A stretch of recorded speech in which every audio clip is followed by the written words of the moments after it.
This is week 4, video 7, the final video for this week.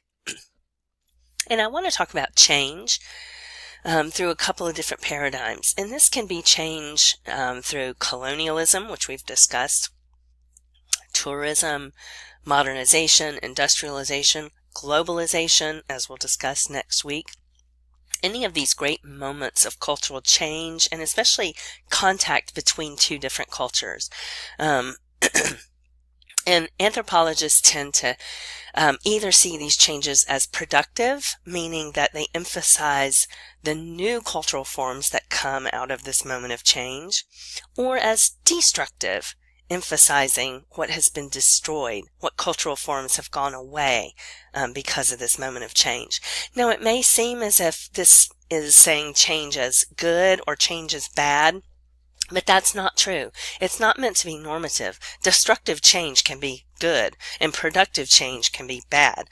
The emphasis is on new cultural forms versus the destruction of old cultural forms. Okay, so make sure you have that straight in your mind.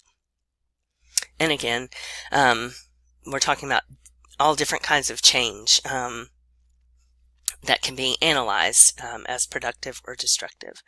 So I want to use an example from colonialism to illustrate a debate between these two different paradigms and how contentious that debate can be. So let's look at the example of Captain James Cook, the great British explorer and navigator who is credited with being the European to discover the Hawaiian Islands, Australia, Tahiti, and a number of other places in the South Pacific. And the first anthropologist we're going to discuss who studied the case of Captain Cook is Marshall Sahlins. Marshall Sahlins is a British anthropologist who spent most of his career in the American Academy at the University of Chicago. And he wrote a book called Islands of History about Captain Cook. And in it, he espoused this theory of change that he called structure and event. So what he argued is that when there are these big moments of change, what happens is the change is understood through the structure, the existing structure, cultural structure of the two societies in contact with each other. There's this big event, and then slowly the effects of that event sort of change the structure and make for new cultural forms over time. And then there's vast cultural and historical change. And so, as you can see, the emphasis here is on change as productive, with a look at what new cultural forms and understandings are produced. So Marshall took the example of Captain Cook and his visits to the Hawaiian Islands in from 1776 through 1779. He made contact with Hawaii 3 different times. So the first time Captain Cook and his men arrived, they were greeted with great joy by the Hawaiian Islanders. I mean, they swam out to the ships, they rowed their canoes out to the ships, they greeted them, they traded with them, they gave them food, they gave them goods. The Hawaiian women came out and slept with the men, happily. They feasted, and everything was wonderful. They were made to feel very welcome. So the British left.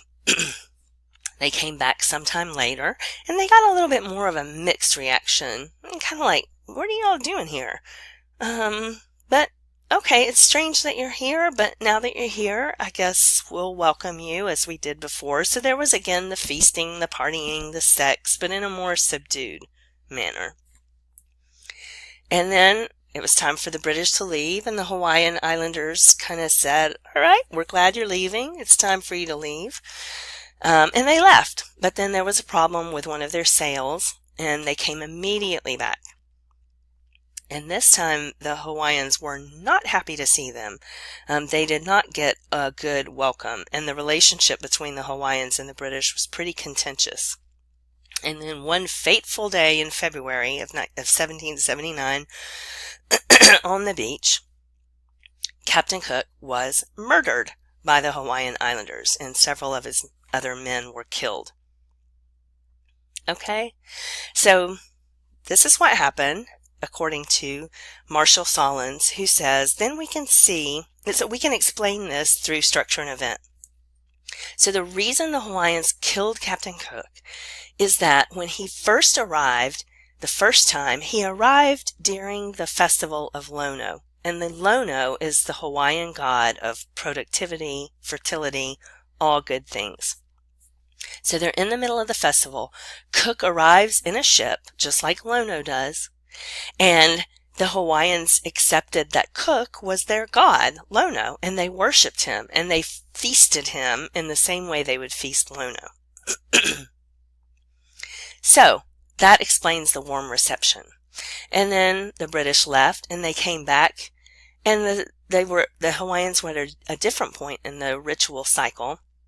And it was a weird time for Lono to be there. Lono was supposed to be leaving, not coming. So they were kind of like, all right, this is weird. The timing's off, but again, we'll make Lono welcome. And they did. And then Cook left and came back a third time. And when he came back the third time, that was the moment in the ritual cycle when the Hawaiian Islanders kill Lono. They have to kill him every year so that then he can be reborn at a later time and come back the following year and bring productivity, fertility, and all good things. So they killed Cook because they thought he was their god, Lono. And then, so that's the structure. The Hawaiians understood this moment of change and cultural contact through their cosmological structure of the god Lono, and then they killed Cook, and then their life changed forever.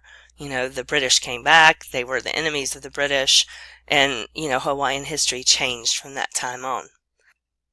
And their cosmological structure changed because now something weird had happened. They had killed Lono, and then he never came back again. So they had to adapt their their spiritual beliefs to this new event. Okay, so that's Solons explaining how change happens in moments of cultural contact and looking at the production of new changes. So Solons gave a talk about this at the Princeton University Department of Anthropology, and in the audience was Gananath Obeyesekere, another anthropologist who is originally from Sri Lanka in South Asia, formerly colonized, a nation formerly colonized by the British. And he listened to this, and he got very angry at Solons's interpretation. And so he wrote a book entitled The Apotheosis, which means the deification of Captain Cook, European Myth-Making in the Pacific. Basically arguing that this was an old story. The Europeans always thought that they were being worshipped like gods by the people they had colonized, and it was a myth. Here's how Obeyesekere interprets the same evidence that Solons used. He says the Hawaiians are a welcoming, hospitable people who were always in trade with other peoples around them who arrived on ship. So when the British came the first time, they said, hey, some other outsiders with goods we might want. Let's welcome them. Let's party. Let's feast. Let's trade. And that's what they did. Same as they would have done with any other group of people who arrived all of a sudden. But Obeyesekere argues the British weren't wholly nice and kind. For example, at the very beginning, the Hawaiians seemed to take some things from the British because they misunderstood the trading practices. So Captain Cook had them whipped. Hawaiians were killed, they were brutalized, so forth and so on. So it wasn't all just like happy relationships and feasting and fun. There was some violence. So he says the British left. And then they came back, and the Hawaiians had more of a mixed reaction because they thought, all right, are these people going to keep coming back and keep whipping us and brutalizing us? We don't like this so much. Why are they back? But hospitable people, they tried to be hospitable and nice. And then, with a great deal of relief, they saw the British leave for the second time. And then the British came right back. And the Hawaiians said, you know what, these people they're a threat. We have to do something about this. And Cook came on land and tried to take one of their great chiefs hostage because he thought that one of his boats had been stolen by at the chief's behest. And so when Cook and his military men with guns came on shore to kidnap this chief, the Hawaiians killed Cook and some of his other men. They saw it as an act of war and they responded defensively. So Obiasekere says, only the arrogance of being British, from the former colonizer, would have you interpret any of this as the Hawaiian Islanders seeing Cook as God, and then all this sort of benign and wonderful change coming out of it. For Obiasekere, change is negative. Colonialism was a kind of change that was negative and destructive and violent, and nothing good came out of it. It destroyed Hawaiian society for good. And so here's some of the interesting evidence I'll just show you really quickly that Obiasekere uses, and we can talk about it on Thursday. So every ship had a shipboard artist or more to kind of draw and paint in order to document some of the things that happened on these voyages of discovery. So Cook's artist was John Cleveley.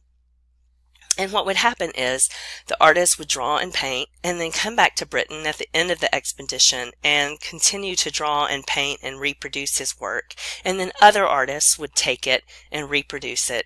And there, by this process, soon these images of the expedition would be all over Britain in museums and people's parlors. And so people could see what happened during these voyages of discovery, which they were very excited about and very curious about. So this is a painting called The Death of Cook, made in 1788, so sometime after Cook was killed in 1779, and it was a reproduction of John Cleveley's original Death of Cook. And so just take a look at it and see what you think of it. There's Cook to the left with that cloud of smoke around him. Take a look at how the Hawaiian Islanders are portrayed. Take a look at how the British are portrayed. What did the balance of numbers seem to be? Are the British in the offensive or defensive role? Just kind of look at all that and see what you think. So Obiasekere says, this is the kind of painting that was a picture after the fact, well after the fact, that was circulating throughout Britain. But he says this is the original Death of Cook by John Cleveley, which was painted in 1784, much closer to the end of the expedition. So now take a look at that. There's Cook sort of over to the right. Look at, again, how the Hawaiian Islanders are portrayed. Look at the numbers. Look at the balance. Look at the defensive versus offensive positions and see what you think. And so when we have our live class on Thursday, let's kind of interpret these and see how Obiasekere interpreted them to make a story about how the British mythologized this idea of Captain Cook as God for the Hawaiian Islanders and their explanation for why he was killed.